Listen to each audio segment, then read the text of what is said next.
organized this. So thank you, Vijay. Thank you, Shashi, Minnie, Eamon, Nicole, Aparna, Vijay, for organizing this terrific event. And last but not the least, I want to thank the parents because I want the kids to know how lucky they are that you have such supportive and such amazing parents and the educational institutions that you come from and the opportunities that your parents have given you. And finally, I just wanted to recognize all of our shared cultural heritage. It's a heritage that is built on three pillars. One is family, and we all recognize the importance of family. The second is education. We all value education. And the third is just a culture of exceptionalism. I know that Ty and all of your parents stress that whatever you do, be exceptional at it. What I wanted to do today was I just wanted to, number one, just share a little bit of my life story with you and tell you how I went from being one of you to, to kind of the journey that I had. And number two is talk about why you're so very lucky to be alive today. There's no greater time in history to be a young person than today. And, it's an era that I call Civilization 3.0. So I'll talk a little bit about that. And then I want to talk about entrepreneurship and what it means. And so that's kind of the discussion today. So let me start by talking about my own journey. When you get to be an old guy like me, you are able to reflect back on your life and say, was there a defining moment in your life? Was there a point that made you who you are? And for me, it happened when I was a little boy in Bombay. I had a little transistor radio and I had my ear plastered to the transistor radio. And I heard these magical words, one small step for man, one giant leap for mankind. And of course, I was listening to the Voice of America broadcast the moon landing live all the way to Bombay. And I thought to myself, wow, that's amazing. Who are these people that were able to take a man, put him in a box, and send him 250,000 miles away to land on a rock flawlessly? The very first time they tried it, it was flawless. What ingenuity, what brilliance, what courage, what vision. And I said, you know what, I'm going to dedicate my life to studying science and technology, and I'm going to figure out a way to get to America. So that was the start of my journey. And I started at IIT, I applied to MIT, and they must have made a mistake in the admission process because they admitted me. But in those days, you couldn't really get foreign exchange for an undergraduate education. And so I literally had to camp outside the office of the head of the Reserve Bank of India, kind of like the Federal Reserve in the United States, and get him to agree that he would give me some foreign exchange. I just hung out outside his office the whole day, and finally at the end of the day, he took pity on me and saw me for a few minutes, and he said, look, I'll let you convert enough money for 1 quarter of tuition, and I'll give you some spending money. And in those days, it was $50. So lo and behold, I showed up on the shores of Boston with $50 in my pocket, but really big dreams in my head. And I started my journey. I was close to your age. I was about 17 years old at the time.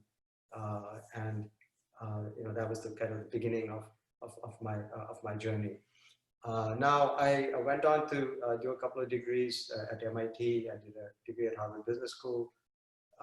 And I was working as an engineer, and I was trained as a hardware engineer when the big idea came to me. So it seemed like hardware was always on time, always on budget, but the software just never seemed to get there. And so the big idea that I had was, why not do software like hardware is done? So if you look at a computer, if you take the top of your PC, then what you see is there's a backplane or a bus. The problem is broken into pieces, and you plug cards into the bus. Now, the way that software had been done is that every time you built an application, you had to build infrastructure, you had to build the application, and then you had to build bridges to talk to other applications. And so if you had n different systems. You were basically building n times n minus 1 or n squared bridges back and forth to communicate. So my idea was just do a software bus through a single interface, through a single API, have all of these applications communicate. And being a hardware engineer, we had the concept of interrupts. And so the idea was make it real time. And I invented this concept called publish and subscribe. So the first place that I got to apply this was on trading floors. And because I had done well at school, I had been able to talk my way to the very top of Goldman Sachs. And at that time, Goldman Sachs was run by a gentleman called Bob Rubin. And so I convinced him that he should give me the opportunity to create this software bus for his trading floor. He said, hey, look, you know, the thing that scares me is my trading floor. I got stacks of these video monitors, and can your technology do something to replace them? So I pitched him on this idea of a software bus, and he liked it. And he said, okay, you know, I'll give you a contract to figure out how to use this bus, but you got to explain it to my partners.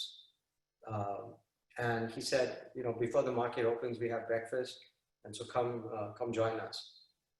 So anyways, I got up, and before the market opens, it was quite early, and of course California time's 3-hour time difference, it was even earlier. So I show up there at 7:30 in the morning, and there's a room, and the partners who run Goldman Sachs were sitting there, and I was, you know, it was me, and I was a few years older than you guys, you know, just out of school, and I was very nervous, you know. So like, how am I going to talk to these guys? They're all legends. They built Goldman, they built Wall Street. So as I started talking, the door opened, and this guy walked in, and I waved them away. Not me, I'm sorry, Bob waved them away. And sitting next to Bob Rubin was a gentleman called Bob Mnuchin, whose son is now the Treasury Secretary. And he was actually, even though he wasn't the CEO, he was actually the senior person in the room. So then he said, go on. And I started talking again, and then a couple of minutes later, the same guy walks in, and Mnuchin waves him away. And the third time it happened, he taps me on the shoulder, and he says, son, you gotta stop tapping your feet. So what happened is I was so nervous that I kept tapping my feet. It was like a nervous habit. And underneath the carpet was a switch. And so every time I tapped my foot, it would summon the waiter. So that was my start of my first contract, my first entrepreneurial journey. But after that, things went smoothly. And I was able to build out this technology. I came back to Silicon Valley and went to my friend Scott McNeely, who had a company called Sun, borrowed a Sun workstation from him. And in my first book, he wrote the foreword, and he said that I never gave him the workstation back, but of course I gave him billions of dollars in business. And we ended up automating and digitizing Wall Street, sold that company to Reuters and started a new company, and that became TIPCO. So that was kind of my business journey. Now, along the way, I fell in love with the game of basketball. And I know many of you are curious, how does a boy from Bombay end up owning a basketball team? And so I was a single dad, and I was trying to find ways to spend more time with my little girl, Anjali. And I thought, well, you know what, I'll coach her basketball team. Now, those of you who were born in India, you know that we don't play basketball in India, at least in those days. I'm trying to change that. We play cricket, we play football or soccer, not basketball. So I showed up at the practice facility in Redwood City. It was called Pace Place. And there was all these different courts in that facility. It was a giant facility. And I looked around the room, and all the other coaches were ex-Division I, Stanford, Duke dads. They were 7 feet tall. And then there was me. And I didn't know at the time what a draft was. So they'd had a draft, and they had picked all the best players. And they gave me the girls that nobody else wanted. So I was holding the basketball. I was standing in front of this motley crew, and I was thinking, I did this to spend more time with Anjali, but I'm about to make a fool of myself.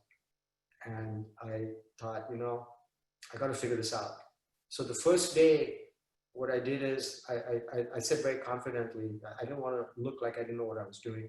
So I said, girls, today we're going to run. So I made them run up and down the court for an hour, just relays, just run. Then after that, I said, I can't just keep having them run. I got to figure this game out. So being a bit of a math nerd, I studied the game and I created a math equation for the game. And in the next practice, I taught them the math equation. And basically, the essence of it was you win the turnover battle and you do a full court press, for those of you who know basketball, the whole game, and ended up winning every single game and taking the team to the national championship. And Malcolm Gladwell wrote a book based on that called David and Goliath, for those of you who are fans of Malcolm Gladwell. But out of that, I fell in love with basketball. And so when my friend and neighbor, Joe Lacob, was making a bid for the Warriors against Larry Ellison, who had started Oracle, Joe asked me to join him. And of course I said yes, because I had fallen in love with this game. So we ended up buying the Warriors, and they were a bad team. We got booed.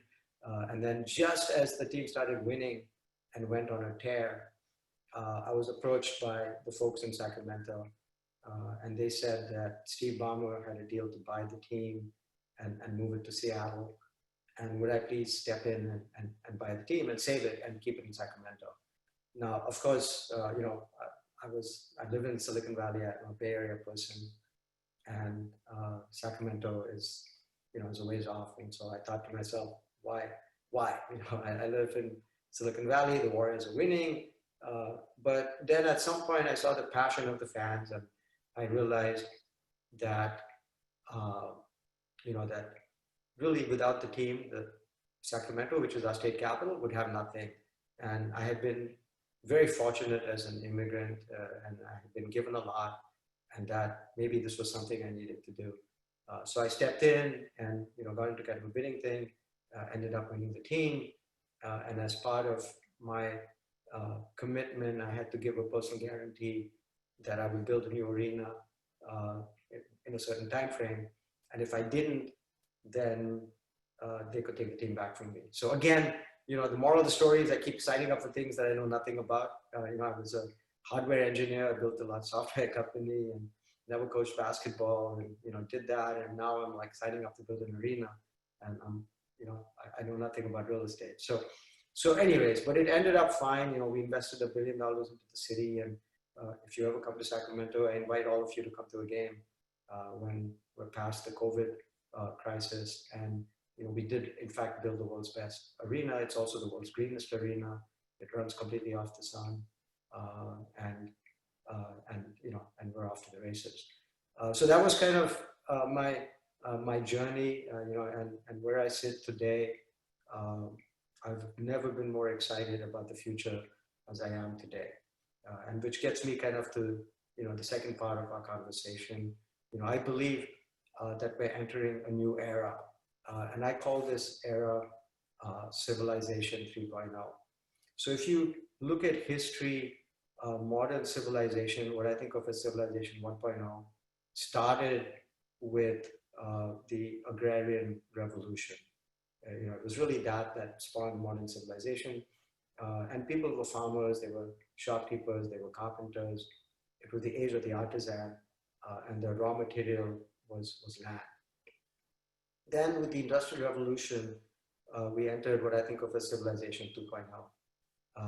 And we went from the age of the artisan to the age of the corporation. And it was all about efficiency. And the raw materials for that era were energy and steel. Now we're entering an era where the world's largest bookseller has no bookstores. The world's largest taxi company has no cars. The world's largest hotel has no real estate. So it's really the age of information, of service. And if the raw materials of the last era were energy and steel, the raw materials of Civilization 3.0 are going to be data and even imagination. Now, if you look at the disruption that has occurred in the past, as we went from Civilization 1.0 to 2.0, only 7% of the jobs in 1.0 were still there in 2.0. And I believe that as we go into Civilization 3.0, we're going to see more disruption than we've ever seen before. But it's also going to create more wealth creation than we've ever seen before. So what we're going to see is trillions of dollars of new wealth created. So this is the biggest opportunity in human history. And so the good news for all of you is that there's never ever been a better time to be young, to be an entrepreneur, to value education, to value technology, to value hard work than what we are seeing today. Now, there are a variety of forces that are driving this push to Civilization 3.0, and it's important to understand some of those forces and to even harness them. So one is just the explosion of data. And so if you look at how much data has been created in human history, and from the beginnings of man till say a year ago, then you call that X, and then you look at how much data was created just in the last year, and that's like 10X. So just during the course of the conference today, there'll be more content on YouTube than in the entire history of Bollywood and Hollywood and everything combined. So we're just seeing this continuous explosion of data. The second force to understand is just the rise of mobility. And so if you think of how long it took for there to be 1 billion phones, it took 100 years for there to be 1 billion landline phones. It took 10 years for there to be 1 billion cell phones.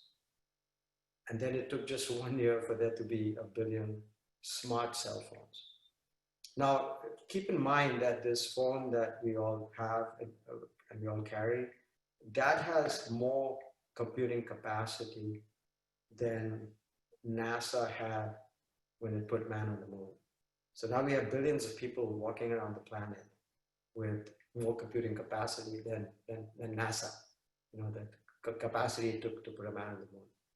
The third force is just the emergence of social networks and the power and really the leveling of the playfield that happens. In the past, you needed to be a giant corporation to reach large audiences.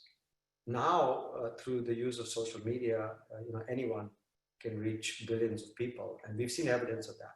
We've seen singers, and we've seen platforms like Facebook and YouTube, and Glance in India, or TikTok in China, and Triller now in India and the US. So we're seeing these platforms where anyone can reach very large audiences. So this really shifts, it democratizes access to large markets. The fourth force is just the role that China and India are going to play in the future. So a few hundred years ago, China and India were 2/3 of the world economy. In fact, for 1,500 of the last 2,000 years, India was the world's largest economy. Most people might not realize that. Now, people believe that sometime in this century, we're going to kind of revert to that situation where China and India are going to again play an outsized role in the world economy. So really, some of the great companies are going to be coming out of those areas, and obviously the large markets are going to be in those geographies. And then the fifth one is something that I talk a lot about, and I believe that we're seeing a time when math is starting to actually trump science.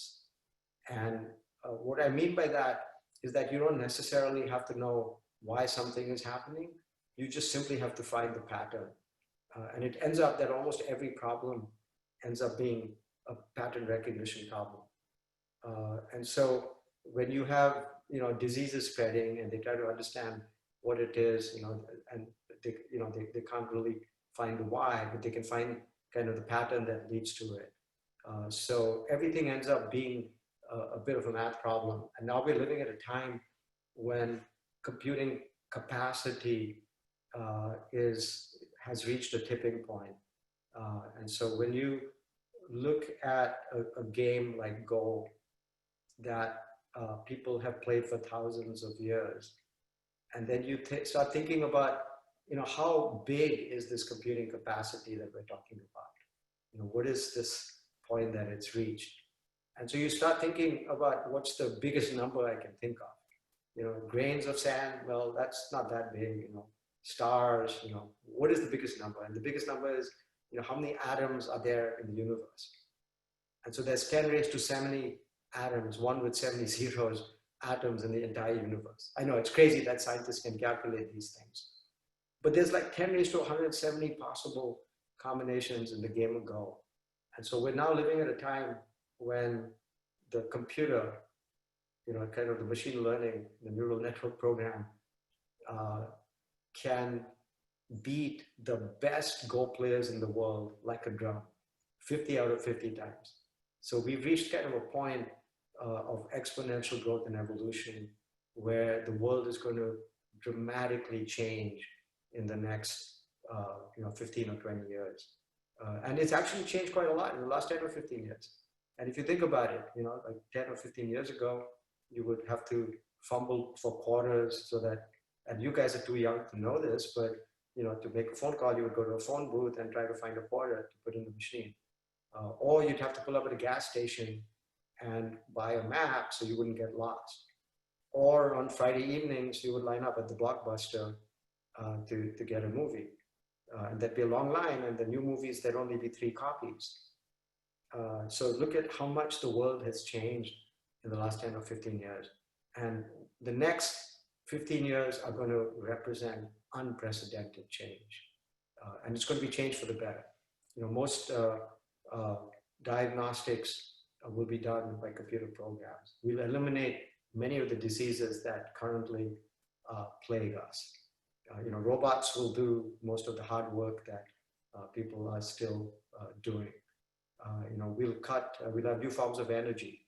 We'll have new materials. So basically, we're going to see a transformation of the planet like we've never seen before, and it's going to make the world better. So this is a really, really exciting time to be an entrepreneur, to be a young person, and to be thinking about how can you make the world better. Now, my own venture fund, Bow Capital, BOW, it stands for Better Our World. And that's something I've always believed in. I've always believed, how do you use your platform for good? And what can you do to improve the lives of others? And a lot of venture capitalists are looking for unicorns, companies that might be worth $1 billion. But in fact, I don't think great entrepreneurs think like that. I was blessed to be friends with many of the great entrepreneurs like Steve Jobs, and they never sat around saying, well, how do I build a company that will be worth $1 billion one day? So I coined the term social unicorns. And so what I'm looking for is companies that might have the ability to one day touch 1 billion people. If you're able to touch 1 billion people, then the company is going to be quite valuable. So as you guys think about your own entrepreneurial journeys, you guys are going to be way more successful than I was. Congratulations, you're all winners and you made it to this point. So whatever thoughts I offer you, I do it with humility because I know that you guys represent the next generation of great entrepreneurs. So here's, here's some food for thought. So the first thing is that, everything that's ever been done can be done better. So there's no area that you guys can't do better. When Steve Jobs decided to make the cell phone, you can well imagine what his conversation might have been with a regular board. At that point in time, there were already giant companies like Motorola, like Nokia, like Samsung, like Siemens, who were making phones. And so you would have said, Steve, you've never made a phone before, a cell phone. You know, there's these giant companies. Why are you doing it? Is it going to be cheaper? Because at that point in time, all these companies were tripping over each other, trying to make cheaper and cheaper phones. And Steve said, no, actually, it's going to be more expensive. And so he ended up creating the iPhone. And within 3 years, the value of the iPhone business had become bigger at that point in time than Microsoft and Google combined. You know, when Phil Knight said, hey, I'm going to make a shoe, then people have been making shoes for thousands of years. There were gigantic companies that were making shoes. But he came along and he said, you know, I want to make a running shoe and I'm going to use a waffle iron to make the shoe bigger, better. And, you know, the rest is history. When Elon Musk said, hey, I'm going to make a car, there were giant car companies. So that's the first thought, that everything that's been done can be done better. You guys can outthink, you can out-innovate, you can be more creative, and it doesn't matter what the area is, you can do it better. The second piece of advice that I would give you is that everybody has a superpower, and my personal superpower has been that I've always been able to surround myself with people that are way smarter than me. And this has served me really well. I'm not that smart, so I need smart people. But I would advise all of you to follow that as well. Just surround yourself with the smartest people you can, and make them smarter than you. And that's going to serve you well. The third thing is that if you want to be an entrepreneur, it's not a 9-to-5 endeavor. I like to say it's 25/8. It's not even 24/7. It becomes an absolute obsession. You so strongly believe that you can do something and you can do it better that it becomes a complete and total obsession. So whatever you do, you have to be absolutely, totally obsessed with it. You have to wake up thinking about it, you have to go to sleep, and it has to be just a passion and an obsession for you. Number 4 is that the great entrepreneurs have a level of attention to detail. And so there's no detail that's too small. Steve Jobs specified the width of the counters at his stores, and every store had to have that width. If you look at the great entrepreneurs and the level of attention they have to detail, his obsession with the font, that's something that great entrepreneurs share. Another trait, the 5th trait, is they have a sense of urgency. And I know for you guys it's hard because you're kind of balancing school and other things. But in order to build a great company, you need to have this sense of urgency that if you can do something today, do it today.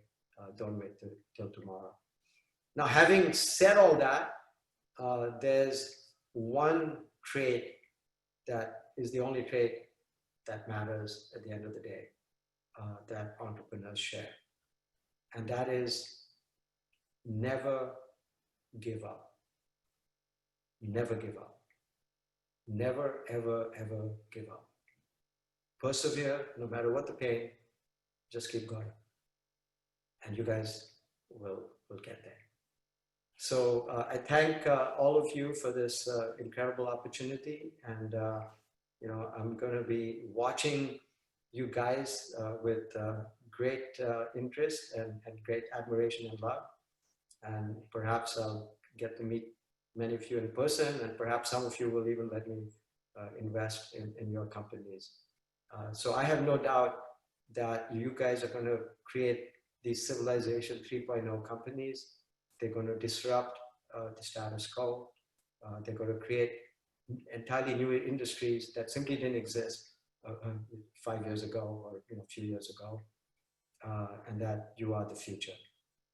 So thank you, Ty, and congratulations, and thanks to the parents, and thank you for giving me this opportunity. Thank you so much, Vivek, for that very inspiring